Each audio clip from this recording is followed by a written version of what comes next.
J'ai regardé, je pense, une bonne centaine de vidéos de productivité et de comment les millionnaires ils s'organisent et tout ça. Et j'ai appliqué la plupart de ces conseils. Certains ont marché et d'autres non. Et aujourd'hui, j'ai décidé de vous partager ce que je fais toujours dans mon quotidien. Je m'appelle Paul et je vis grâce au business web depuis 5 ans maintenant. Et aujourd'hui, je partage ce que j'ai appris pour aider les petits nouveaux. Touloulouloulou, touloulouloulou. Et voilà, un petit générique trop stylé. On commence tout de suite donc avec mes 10 habitudes que j'ai entre guillemets volées des millionnaires. La première, c'est de dormir 8 heures par nuit. Donc c'est un truc que j'avais vu chez Jeff Bezos. Après c'est recommandé par plein de monde, hein. Mais lui, je veux dire, il en parle très bien dans le sens où il dit que il met un point d'honneur à... Il voit l'heure à laquelle il doit se lever, soit parce qu'il a un meeting, soit parce qu'il a un truc, soit parce que c'est son heure. Et il va aller se coucher 8 heures avant. Et c'est comme un rendez-vous en fait, c'est 8 heures de sommeil. Et ça, c'est quelque chose que moi je mets vraiment en place aussi maintenant. Alors avant que je me lance dans l'entrepreneuriat web et tout ça, j'avais plutôt une mauvaise hygiène de vie. Je bossais dans l'événementiel, je bossais tard, je me levais tôt, enfin j'étais complètement éclaté dans mes rythmes du sommeil. Maintenant, ça va beaucoup mieux, maintenant que c'est moi qui gère mon emploi du temps. Et, euh, et ça, de plus en plus, enfin, quand j'ai commencé à gérer mon emploi du temps, du coup j'ai commencé à mieux dormir et tout ça, à me coucher à des heures plus régulières et me lever à des heures plus régulières. Mais là maintenant, depuis que j'essaye vraiment de mettre en place cette règle des 8 heures, je, je suis un peu le relou, vous voyez, dans la soirée qui dit non, moi je rentre, je vais me coucher, demain il faut que je me lève, ou des trucs comme ça. Je deviens vieux aussi, et ça me fait beaucoup de bien. Je vois beaucoup de bénéfices au niveau de mon humeur, de comment je me sens le lendemain. Sinon j'ai l'humeur un peu quand même en roller coaster, enfin en montagne russe. Et de dormir ces 8 heures, ça me rend plus productif, plus créatif en fait, parce qu'une grande partie de ce que je fais au quotidien, moi c'est de créer du contenu, donc des vidéos, du podcast, de l'écrit, de plein de choses. Si je suis fatigué, je suis vraiment pas productif là-dessus, il n'y a rien qui se passe, il n'y a rien qui se crée. Donc dormir mes 8 heures par nuit, ça me fait du bien, et je me rends même compte que j'ai besoin des fois d'un peu plus. Enfin, ça dépend. Après, je fais aussi pas mal de sport, on aura l'occasion d'en reparler. Mais c'est 8 heures. Donc voilà, c'est une habitude que j'ai vue chez Jeff Bezos. Je me suis dit que je vais l'appliquer. Je l'ai testé et je l'ai gardé, ça parce que vraiment que du bénéfice. Après, toutes les nuits ne sont pas parfaites, hein, c'est normal, il faut se lâcher la grappe un peu. Je sors de temps en temps, je fais des soirées en boîte de nuit. Mais, euh, mais j'essaye de faire en sorte que la quasi-totalité que ma nuit par défaut en fait, que celle que je vais faire la plupart des nuits, elle soit dans ce cadre des 8 heures. Deuxième habitude, c'est de faire des marches de réflexion sans mon téléphone. Alors ça, c'est une habitude que j'ai vue chez Jack Dorsey, je crois qu'il s'appelle, c'est le gars qui a fait Twitter, le créateur, avant que ce soit racheté par Elon Musk. Et, et lui, il dit que ces marches, du coup sans le téléphone, sans distraction, juste lui seul et sa tête, ça lui permet euh, de penser, de trier un peu les infos qu'il a, de le faire tout ça. Moi, j'avais déjà remarqué ça avant, j'avais tendance à beaucoup marcher dès que j'ai un moment de stress ou que je bloque sur un truc, que j'arrive pas à trouver une réponse. Je vais marcher, ça m'aère, ça me fait du bien. J'ai l'impression qu'il y a un truc où, vu que je suis pas confronté au problème, quand je bug sur l'ordi, que j'ai un problème et que si je cherche et que je fouille sur l'ordi, au bout d'un moment, ça va pas se résoudre tout seul. Enfin, il faut que je m'aère. Donc, le fait de sortir de ça, du problème et d'aller voir ailleurs, ça fait du bien. Et j'ai l'impression que le fait de marcher, je sais pas, ça met mon corps en mouvement et ça aide à structurer mes idées, mes pensées. Je sais pas si c'est que du placebo, s'il y a un vrai truc psychologique ou chimique là-dessous, enfin je sais pas. Mais en tout cas, j'aimerais que ça me fait du bien. Et j'étais content quand j'ai vu que lui le faisait. Donc je me suis dit, ah tiens, j'ai déjà une habitude que j'avais de moi-même, que je vais même pas avoir besoin de voler. Par contre, le truc de le faire sans le téléphone, moi j'ai mon téléphone sur moi, mais je le regarde pas. Mais c'est pas sans le téléphone. Ou alors, sauf si vous voulez dire sans le téléphone, genre il marche pas avec le téléphone en train d'envoyer des textos en même temps. Ça, je le fais pas non plus. Mais j'ai mon téléphone quand même sur moi dans mon sac. On sait jamais, au cas où. Et des fois aussi, quand je marche, du coup, c'est là que j'ai une idée ou que quand je vais m'aérer parce que j'ai un problème, souvent je trouve la réponse en marchant. Il faut que je puisse la noter, sinon je vais la réoublier. Donc c'est pour ça aussi que j'ai mon téléphone accessible. Troisième habitude, c'est de faire des sessions de deep work. Ça vient du bouquin Deep Work de Cal Newport. Je l'ai lu en anglais, je ne sais pas s'il a été traduit. Et je ne sais même pas comment il traduirait Deep Work, travail profond. Ça sonne bizarre. L'idée, lui, son truc, c'est de euh, organiser son travail autour de sessions de deep work. Et le deep work, c'est des moments où on est hyper concentré, et où on n'a aucune notification, on coupe le téléphone, pas de notification, on se concentre là-dessus, on fait que ça, et on essaie vraiment d'entrer dans cet état qu'il appelle du coup l'état de deep work, où on est comme dans un tunnel un peu, vous voyez, on est vraiment hyper concentré à fond, à fond, à fond. Et c'est ça qu'il recommande de faire. Et ça, je me suis mis à le faire suite à ce livre, qui lui c'est un best-seller, ce bouquin il est hyper connu. Et je dois avouer que c'est plutôt pas mal. Maintenant, je garde vraiment ce système-là. Donc, comment j'ai fait? J'ai noté, moi, les missions qui avaient le plus de valeur ajoutée pour mon business. Il y en a deux. C'est de créer du contenu, que ce soit du podcast audio, de la vidéo, de l'écrit. Créer du contenu, c'est un premier volet. Et l'autre volet, c'est créer des choses à vendre, principalement des formations, mais des offres d'accompagnement diverses et tout ça. Donc c'est ces deux trucs-là qui, si je les fais pas, mon business va pas avancer. Il y a plein d'autres choses qui sont importantes à faire et qu'il faut faire, répondre à mes emails ou répondre aux commentaires, enfin faire plein d'autres choses. Mais ces deux choses-là, c'est là-dedans qui est vraiment la valeur de mon entreprise et c'est grâce à ça que je vais gagner l'argent. Donc c'est ces sessions-là que je mets en priorité dans mon agenda. C'est ces sessions de deep work que je fais et j'essaye de m'en programmer 1 à 2 dans la journée. Donc généralement une le matin, une l'après-midi. Des fois je fais sauter celle de l'après-midi quand j'ai la flemme ou qu'il fait trop beau dehors et que j'ai envie d'aller me balader. Mais c'est comme ça que je m'organise et je ne cale que ça dans mon agenda. Et ça m'amène à peu près bien sur la troisième, non, 1, 2, 3, quatrième habitude que j'ai volée encore une fois à des millionnaires. Celle-là, c'est d'un autre auteur qui s'appelle, je l'ai noté, Jim Collins, qui, lui encore pareil, un auteur best-seller, et qui dit qu'il faut garder que 3 trucs importants par jour. Et ça, j'avais commencé à le faire un peu avant. En fait, j'étais un pro, moi, pour avoir... Je me faisais des plans à 6 mois, 3 mois, 1 mois, 1 an et tout ça. Avec à chaque fois une to-do list sur la période donnée, une to-do list sur la journée et tout. J'étais vraiment avec une... Je commençais la journée, j'avais une méga to-do list. Et en fait, je me retrouvais un peu empêtré à devoir faire plein de choses dans ma journée. C'était avant que je mette aussi en place le système de deep work dont j'ai parlé juste avant. Et toutes les choses, elles étaient dans ma liste, mais elles n'étaient pas forcément priorisées. Et j'ai commencé du coup à les prioriser, à dire ok, aujourd'hui il y a ces tâches-là, ces tâches-là, ces tâches-là qui sont importantes. J'ai pas forcément gardé la règle des 3.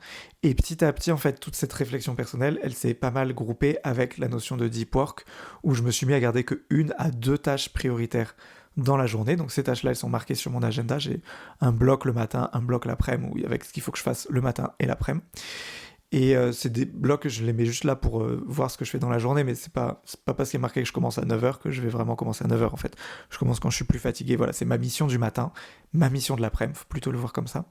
Et après, j'ai toujours une to-do list, mais ma to-do list, c'est soit des petits trucs qu'il faut faire dans la journée mais qui durent que 2 minutes, typiquement répondre absolument à ce mail-là, faire ce truc, enfin vraiment des trucs importants, mais qu'il faut faire, ou alors c'est des trucs importants que je peux décaler. Enfin, après ça c'est moi qui le sais, qui fait quand je vois ma liste du jour, déjà je la regarde que après, une fois que j'ai fait mes 2 sessions de deep work, pour vraiment garder le cerveau frais pour ça. Et après, une fois que j'ai ces missions un peu secondaires, que je sais que je peux faire sauter, ou décaler, en gros, et je le regarde et selon ma motivation, selon principalement la météo qui fait dehors, je dois l'avouer. Là aujourd'hui, il fait beau, je sais pas si vous le voyez un peu dans mes lunettes, mais du coup, après avoir fait cet enregistrement, clairement, je vais plus rien faire. Voilà. Et donc, j'ai un peu adapté, voilà, cette, pas réflexion, mais cette habitude de ce monsieur millionnaire pour le mettre à ma sauce. Encore une fois, je pense que si vous avez lu ou regardé plein de vidéos de conseils comme ça, les conseils, il faut toujours vous les réapproprier un peu, c'est-à-dire que même moi, là, je vous donne ce qui a marché ou ce qui n'a pas marché pour moi. Ça se trouve, pour vous, il vous faut 10 heures de sommeil, ou il vous en faut que 7 ou 6, ça vous suffit. Faites à votre sauce, vous forcez pas à dormir 8 heures si vous avez besoin que de 6 heures. Pareil, si la marche, c'est pas trop votre truc, vous préférez courir, allez courir. Si vous voulez faire des pompes, faites des pompes. Enfin, voilà, trouvez vraiment votre truc, mais c'est plus l'idée générale qu'il y a derrière ça.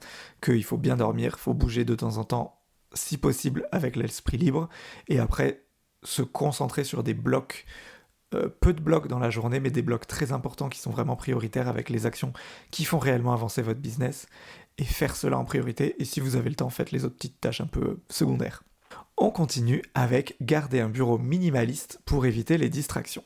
Alors ça, c'est un truc que j'ai vu moi chez Steve Jobs, qui fait les trucs très minimalistes pardon, de Apple, ça va bien dans le look, et aussi de Elon Musk. J'avais vu une interview où il disait qu'il faisait ça, en gros son bureau c'est une planche, 4 pieds et basta. Et en fait, je l'ai testé, mais ça date d'il y a quand même assez longtemps, parce que j'ai tendance à me déconcentrer un peu facilement, on va dire. Et si je suis dans... Là, par exemple, j'enregistre ça, pardon, je suis pas chez moi, je suis pas dans ma chambre. Il y a des cadres sur le devant du bureau, là où je regarde, et c'est des cadres avec des photos et tout. Bah, dès que je lève les yeux, je me fais déconcentrer, je rentre dans la photo, je me dis, ah tiens, c'est rigolo ce moment, ah tiens, cette peinture, elle est jolie, tout ça. Et je peux pas les enlever, c'est pas chez moi, mais dans la mesure du possible, j'aime bien quand le bureau, déjà, il n'y a aucune distraction dessus, j'ai pas des trucs qui traînent, sinon, s'il y a un trombone, je me mets à jouer avec, s'il y a n'importe quoi, tout est prétexte à me laisser disperser. Et pareil, si je vois quelque chose de qui peut me faire penser à autre chose. Donc j'aime bien moi être devant un mur blanc, c'est hyper triste. Mais ça, ou alors avoir une vue dégagée sur quelque chose, ou parce que sinon là, si je penche la tête, là, j'ai une fenêtre sur le côté, c'est face à la rue, et du coup, je me fais déconcentrer par les gens qui passent, donc c'est pas bien de regarder par la fenêtre là. Mais quand j'habitais à Istanbul, on avait un appart avec une vue vraiment dégagée sur le Bosphore, c'était magnifique. Et là, ça allait parce qu'on voyait au loin, on voyait l'horizon et tout, c'était cool. Mais, enfin, ça me gênait pas. Mais vraiment, ce truc d'essayer d'éviter au maximum les distractions, bah, j'ai pris cette idée. C'était à l'époque, en fait, Steve Jobs, j'avais lu ça chez lui, je me suis dit, tiens, essayons. Et ça a bien marché, et j'ai vu que Elon Musk le faisait aussi par la suite. On doit être la 6e habitude, c'est faire du sport chaque jour. Ça, c'est le gars de Virgin, là. Comment il s'appelle? Je regarde sur ma note. Richard Branson. Je crois que c'est le gars de Virgin, d'ailleurs, je dis peut-être une grosse bêtise. Mais qui lui fait du sport chaque jour. Alors, faire du sport, c'est pas aller courir un marathon tous les jours, hein, mais c'est juste se bouger un peu tous les jours. Donc ça vient aussi pas mal avec ce que je vous disais avant, que j'essayais de marcher très très régulièrement, mais j'aime bien maintenant me faire une petite séance le matin. Donc soit je vais marcher. Là en ce moment c'est l'été, il fait chaud, donc j'essaie de me faire une grande balade le matin, parce qu'après dès que je sors j'ai trop chaud. Et au moins j'ai fait pas mal de pas de la journée, je me suis un peu bougé. Ou alors des fois je vais courir si je suis motivé. Ou j'aime beaucoup la piscine aussi, mais la piscine c'est pas moi qui choisis toujours les horaires d'ouverture, donc des fois c'est pas le matin, mais je fais ça entre midi et quand c'est ouvert. Ou juste une petite séance un peu renforcement musculaire à la maison, enfin vraiment trouver un truc qui vous correspond, et moi ça me fait beaucoup de bien. Et même si c'est des jours, j'essaie d'avoir des jours off, et à ce moment-là, je vais faire une séance d'étirement par exemple. C'est pas techniquement du sport, je pense, mais l'idée c'est de bouger mon corps. Et ça, j'ai remarqué que ça m'aidait beaucoup. En fait, j'ai pas remarqué que ça m'aidait les jours où je l'avais fait, mais j'ai remarqué qu'au bout d'un moment, les jours où je ne le faisais pas, j'avais beaucoup plus de mal à m'y mettre. Surtout vu que je le fais le matin, ça m'aide à me réveiller, je pense. Et, euh, et c'était un truc que je savais pas que j'en avais besoin, mais maintenant que je le fais, je me rends compte à quel point j'en ai besoin. Donc ça me fait vraiment... Enfin, je sais pas, j'arrive pas à savoir... C'est un mélange de tout en fait, ça me réveille, ça me vide l'esprit, c'est un moment où je me reconcentre, reconnecte à moi-même, et puis je sais pas, il y a un truc où je me sens fier de moi, de m'être bougé, il y a un truc en mode oh je suis un healthy boy, je suis bien, je prends soin de moi, bravo Polo, enfin tous ces trucs-là qui fait qu'en fait je me sens bien, d'avoir une notion d'endorphine et de trucs comme ça aussi dedans, mais vraiment ce truc de faire du sport chaque jour, encore une fois c'est pas du sport intense tous les jours, il y en a du intense mais il y en a du très chill, c'est plus l'idée de faire un effort de bouger tous les jours. Et j'ai ma montre aussi là qui me donne mon nombre de pas que je fais. J'essaye de faire toujours 10 000 pas par jour. Ça c'est un truc que mon kiné il m'avait dit de faire, parce que je m'étais blessé le genou un moment et c'était plus pour remuscler tous les muscles autour du genou, enfin de la jambe, pour mieux maintenir le genou. Bon, c'est une autre histoire, mais c'est ça qui a commencé à me mettre dans le mood de vraiment bouger tous les jours, parce que les 10 000 pas tous les jours, enfin faut les faire quand même, hein, c'est long. Et, euh, et en fait, plus je vais là-dedans, plus je me dis punaise, ça fait trop du bien quoi. Ensuite, il y a l'idée de faire une vingtaine de minutes de méditation chaque jour. Alors ça, c'est dans les 10 habitudes, c'est celle que je suis le moins. Enfin, euh, j'arrive pas à en faire. Souvent, je vais me motiver. Pendant un mois, je vais arriver à faire pas forcément 20 minutes. C'est plus des fois 10 minutes le matin, 10 minutes le soir. C'est pas 20 minutes d'un coup, j'ai jamais réussi. C'est trop pour moi. Mais en fait, je le tiens pas sur le long terme. Donc, j'ai arrêté de me forcer à faire ça. Ce que je fais plutôt, c'est que je vais essayer soit dans mes balades. Il y a des moments où j'essaye de me concentrer sur ma respiration, ou quand je suis dans la douche, ou dans le métro, enfin dans les transports en commun, ou des choses comme ça. Ça me fait beaucoup de bien d'avoir ces moments un peu de relaxation. Ou alors je vais souvent à la piscine, comme je vous le disais. Il y a un moment toujours où je nage, et après, dans les piscines, il y a le bassin de nage, et il y a souvent un bassin un peu pour les enfants, pour jouer. Si c'est un peu calme, j'essaie de m'y mettre, et j'essaie de un peu comme si je m'allongeais, que je flottais un peu la planche, et, euh, et de me concentrer sur la respiration, de me redétendre et tout ça, ou je le fais un peu quand je fais mes séances d'étirement, et j'essaye vraiment de faire plus, pas la méditation où on pense à rien, mais plus celle où on se concentre sur sa respiration. Je crois que c'est pas comment... La méditation de pleine conscience, je crois que ça s'appelle. Enfin bref. Et j'essaye plutôt d'incorporer ça dans des moments de mon quotidien que je fais déjà. Ça, j'ai l'impression que ça marche mieux pour moi parce que les 20 minutes de méditation, non. Mais je l'ai mis quand même dans une habitude que j'avais volée parce que je le fais mais à ma sauce. Et ça, j'ai remarqué que ça me fait beaucoup de bien. Je suis quelqu'un de très stressé. Et bah, ça m'aide beaucoup à... J'ai pas l'impression que ça me rend moins stressé au quotidien, mais quand il y a les moments de stress, j'arrive beaucoup plus à les apaiser, à me reconcentrer sur ma respiration, à refaire que ça va mieux et tout ça. Après, c'est peut-être lié aussi au fait que bah, du coup, je fais un peu plus de sport, je dors mieux, enfin, c'est tout un ensemble en fait. Mais ça me fait beaucoup de bien. Et surtout, ce que j'ai remarqué, c'est que dans les moments où j'essaie d'entrer en deep work, si les premières minutes, premières secondes, même des fois juste, je me concentre sur ma respiration, j'arrive à redescendre et à me refocus en fait dans ce moment où je me dis ok là Paul, on se calme, il faut se concentrer, il faut bosser, on doit faire écrire cet article, rédiger cette page de vente, faire ce truc. Et ça me fait beaucoup de bien, du coup ça m'a rendu beaucoup plus productif finalement de faire ça. Mais après encore une fois voilà, je l'ai adapté un peu à moi et à mon quotidien. Ah oui, et ça, je vous l'ai pas dit, du coup, les méditations, j'ai pas dit qui c'était parce qu'en fait, j'ai l'impression que tout le monde en fait. C'est un truc un peu. La plupart des gens qui gagnent plein d'argent, j'ai l'impression que d'une manière ou d'une autre, ils mettent de la méditation, enfin, qui disent que c'est un peu grâce à ça. Est-ce que ils en font vraiment tous ou est-ce qu'ils se sont dit, tiens, tous les autres ils font ça, moi aussi, il faut que je dise que je fasse ça pour entrer dans ce club millionnaire? J'ai pas la réponse, mais voilà, moi ça me fait un peu de bien, mais à ma sauce petit à petit et pas rester en Bouddha pendant des dizaines de minutes, ça j'y arrive pas. Ok, nouvelle habitude, je crois qu'on en est à la 8. C'est de Elon Musk, celle-là, et qui disait, lui, qu'il fallait supprimer toutes les réunions inutiles.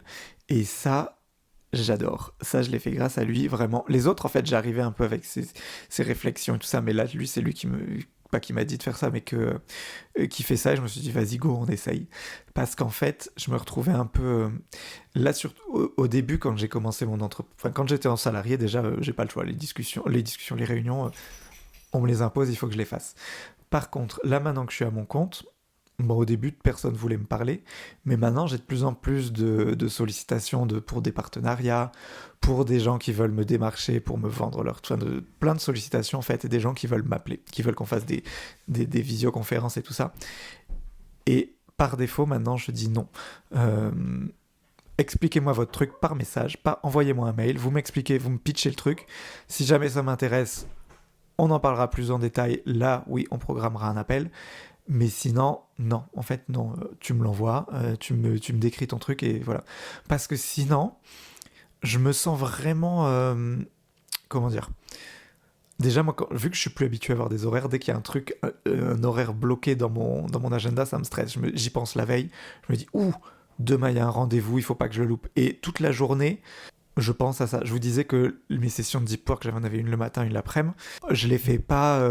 Enfin, c'est matin et après-midi. Il n'y a pas d'heure. Elles sont pas délimitées. Et je le fais un peu en fonction de mes envies. Je sais que j'ai ça à faire dans cette demi-journée, mais si je veux d'abord faire une petite sieste, si j'ai envie d'aller me balader, si j'ai envie de faire un truc, je l'adapte comme ça. Tandis que là, quand il y a un créneau, je peux plus. Je peux plus faire au feeling. Et ça me fait une source de stress. Et enfin, c'est pas vraiment du stress, mais ça me perturbe beaucoup dans mon organisation. Donc si je peux supprimer une réunion par un email, parfait. Ça, je le fais vraiment très très bien. Enfin, très très bien. Je le fais beaucoup mieux. Et souvent, en fait, déjà, je me rends compte que les gens qui voulaient me vendre un projet, le projet m'intéresse pas. Et du coup, je suis content d'avoir juste eu un email et d'avoir dit non, en fait, c'est bon, plutôt que de m'avoir calé le créneau, qu'on ait échangé, fait plein d'allers-retours par email pour trouver le bon créneau et tout ça. Et voilà. Et puis, c'est plus simple de dire non par email que quand on a la personne qui essaie de nous vendre son truc en face à face et qu'il faut qu'on arrive à la couper, à lui dire non, je suis pas intéressé, et hop, on raccroche le zoom. C'est quand même toute une autre aventure. Ok, on arrive sur l'avant-dernière habitude volée à des millionnaires. Celle-là, oh pardon, je l'ai volée à Stephen King et j'ai vu après que Gary Vaynerchuk, je sais pas quoi, Vaynerchuk, je sais jamais dire son nom de famille, pardon. Il le faisait aussi. En fait, je l'ai vu dans Stephen King, du coup, pour ceux qui ne le connaissent pas, s'il y en a encore, l'auteur à succès qui écrit plein de bouquins suspense et horreur. Il a écrit je pense une bonne centaine de livres, il est hyper prolifique comme type. Tous, c'est les best-sellers, c'est vraiment incroyable. Et en plus, je suis fan, j'aime beaucoup ce qu'il fait, donc je suis pas très, comment on dit, pas optimiste, je suis pas très subjectif, non, je suis subjectif, bon, bref, je me fais avoir, quoi. Mais il a écrit un seul bouquin qui n'est pas de la fiction. Ça s'appelle Écriture chronique d'un auteur, je crois, un truc comme ça. Et où en gros, il raconte comment il fait pour être aussi prolifique, quelles sont les techniques qu'il met en place lui dans son quotidien, tout ça. Et ce qu'il a fait, c'est que tous les matins, il a un bloc de quelques heures où il va écrire. Son postulat, c'est que écrire, c'est quand même... ça fatigue beaucoup. C'est pas fatigue corporelle, mais c'est une fatigue intellectuelle. Quand il a écrit, il se sent quand même rincé. Il a plus d'énergie. Et du coup, il peut écrire qu'un certain nombre d'heures par jour. Mettons 2 heures par jour. Et après, il faut qu'il se recharge pendant tout le reste de la journée en faisant ses actifs, en faisant sa vie, quoi. Mais si jamais il loupe une journée, le lendemain, il pourra pas faire 4 heures. Et du coup, il a tout intérêt à utiliser au maximum ces 2 heures tous les jours. Et c'est pour ça que lui, tous les matins, la première chose qu'il fait, faut certainement prévoir petit déj et tout ça, mais ces matins sont bloqués tous les jours, jours fériés, week-end, tout le temps, tous les matins, il écrit. Et ça lui permet de capitaliser au maximum, lui, c'est ça sa valeur, c'est son entreprise, c'est comme ça qu'il gagne de l'argent, donc il a tout intérêt à utiliser au maximum ces 2 heures-là. Mais au bout d'un moment, il a pris le truc aussi, où il dit qu'en fait, il se sent... Comme ce que je vous disais, moi, un peu avec le sport, que si j'ai pas fait mon sport, après, je me sens pas bien, et lui, j'ai l'impression que ça lui fait pareil avec l'écriture. Après, là, je parle peut-être un peu pour lui, j'en sais rien.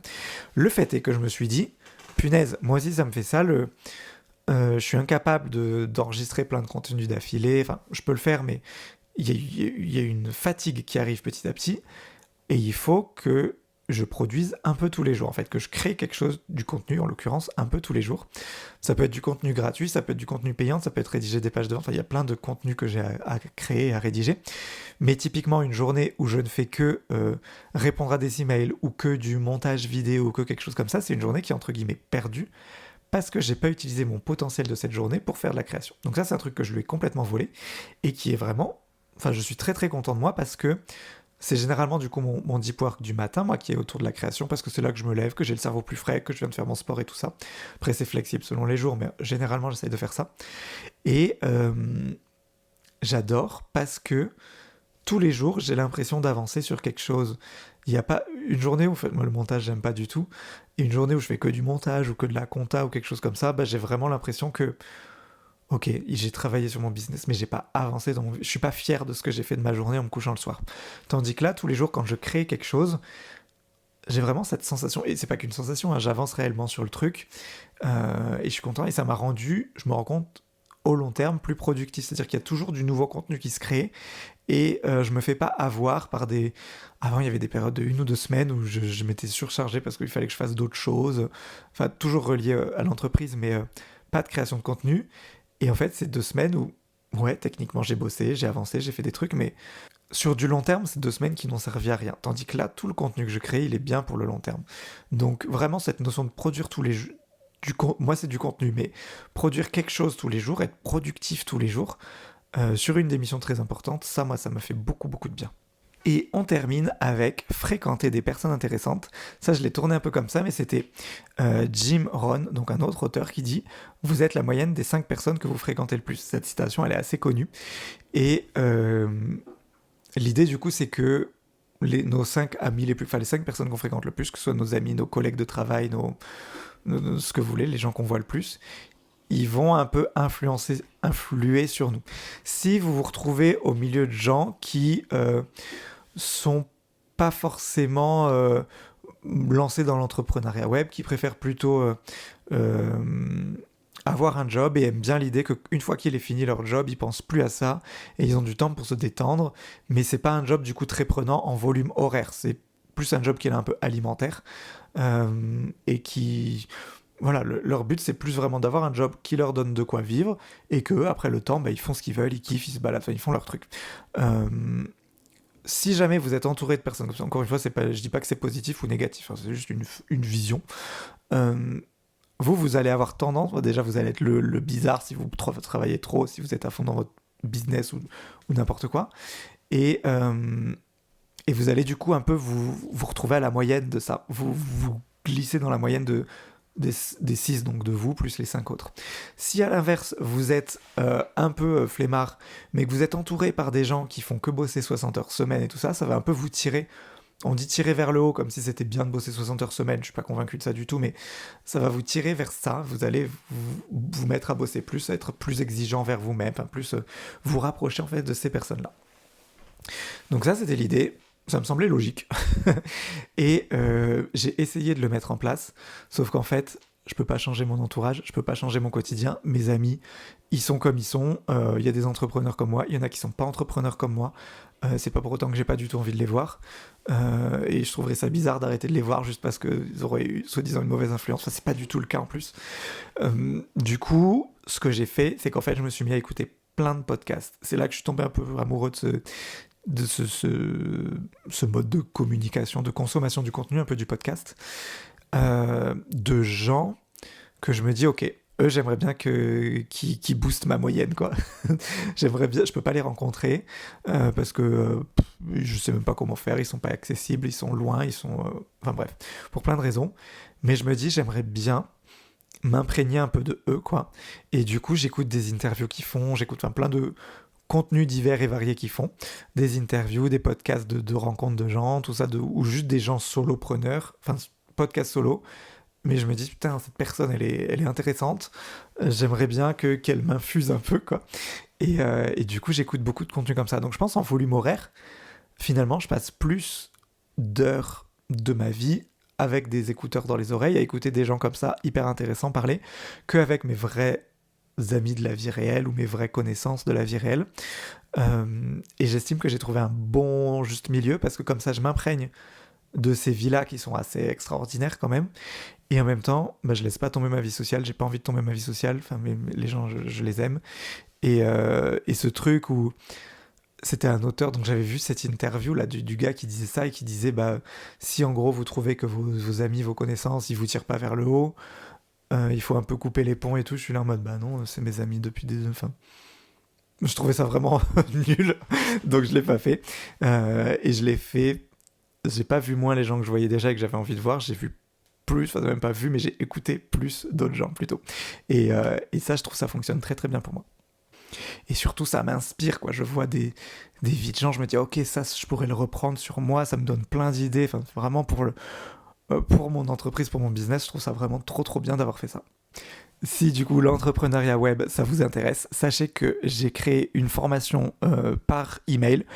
J'ai rien à vous vendre derrière. C'est juste, voilà, j'ai partagé du contenu que j'aime bien.